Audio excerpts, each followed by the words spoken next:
You know, I waited a very long time before listening to James Horner's work on How the Grinch Stole Christmas. It's not a film that I've ever really wanted to see, Jim Carrey's rather ghoulish makeup being a bit of a turn-off. But anyway, with La La Land Records bringing out an expanded version of the score in November 2022, I decided to check it out, and I'm glad I did, because this is a terrific score. Quite unconventional from a festive Christmas perspective. There's nothing like Henry Mancini's Santa Claus the movie in this one, but there is plenty of adventure and imagination which Horner brought to the table in spades. Now, even though the composer died in June of 2015, he remains one of the most popular film composers out there. Now, why would that be so? Well, his gift for melodic material and the way that he incorporates and develops his themes across a wide body of work remains quite simply unparalleled. He's one of the greats, and I'm glad I got around to finally hearing his work on How the Grinch Stole Christmas. Now, one of the things which can be an issue or not with collectors is whether he uses infamous four-note danger motif. For the most part, How the Grinch Stole Christmas stays away from this, but once we get to A Change of the Heart, about a minute into that track, well, let's just say that four-note danger motif is well and truly heard.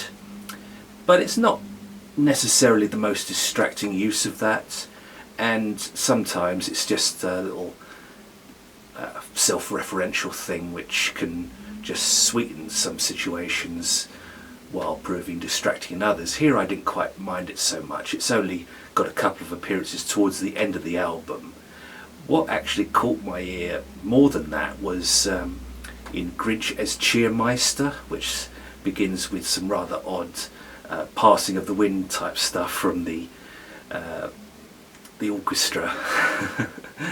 And about a minute and 20 seconds into that we hear Vangelis, specifically his theme from Chariots of Fire. That did make me smile. It's a little bit of an oddity, an anomaly if you like, but it was nice to hear. Overall, How the Grinch Stole Christmas doesn't really get festive until the very last track, but there are plenty of nods along the way to scores such as Clear and Present Danger, The Rocketeer, and others, maybe even Little Apollo 13. But these are traces. It's a score which very much stands on its own 2 feet, green feet if you like.